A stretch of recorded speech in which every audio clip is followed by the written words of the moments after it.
এক একটা বিজেপি নেতা দু তিনটে লোক গাড়ি বোঝাই করে কয়েক হাজার ফর্ম 6 এনে ঢুকছে। ভোটার লিস্টে ম্যাসিভ কেলেঙ্কারির চেষ্টা করছে বিজেপি।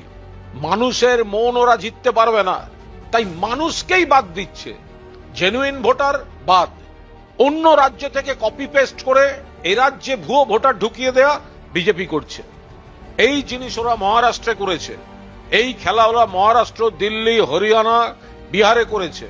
সর্বভারতীয় তৃণমূল কংগ্রেস বারবার বলছে, মাননীয় মুখ্যমন্ত্রী মমতা বন্দ্যোপাধ্যায় বলেছেন, মাননীয় অভিষেক বন্দ্যোপাধ্যায় বলেছেন, আমাদের নেতারা, এটা হচ্ছেটা কি? সমস্ত নিয়ম কানুন ভেঙে ঘরে বসে চক্রান্তমূলকভাবে তৈরি করা ফর্ম 6, গাদা গাদা ফর্ম 6 ইলেকশন কমিশনের অফিসে ঢুকছে। কি করে ঢুকছে, কি করে অ্যালাউড হচ্ছে? চোখ বুজে বসে আছেন সিইও? চোখ বুজে বসে নেই, তিনি বিজেপির দেয়া অ্যাসাইনমেন্ট পালন করছেন, সজ্ঞানে করছেন।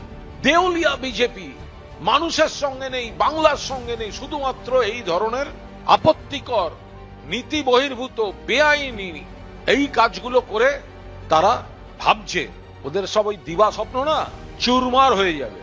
আর এবারের লড়াইটা শুধু তৃণমূলের লড়াই নয়। মমতা ব্যানার্জি, অভিষেক ব্যানার্জি শুধু তৃণমূলের লড়াই লড়ছেন না, বাংলার মানুষের গণতান্ত্রিক অধিকার রক্ষার লড়াইটা লড়ছেন। তাই দল মত নির্বিশেষে সবাই বিজেপির এই স্বৈরতান্ত্রিক ফ্যাসিবাদী কাণ্ড, বঙ্গ বিরোধী নোক দাঁত বার করে সমস্ত রকম নিন্দনীয় পদ্ধতিতে ব্যাকডোর পলিটিক্স দিয়ে এজেন্সিকে মিসইউজ করে, ইলেকশন কমিশনকে মিসইউজ করে তারা যে চেষ্টা করছে তার বিরুদ্ধে বাংলার মানুষ রায় দিতে চলেছে।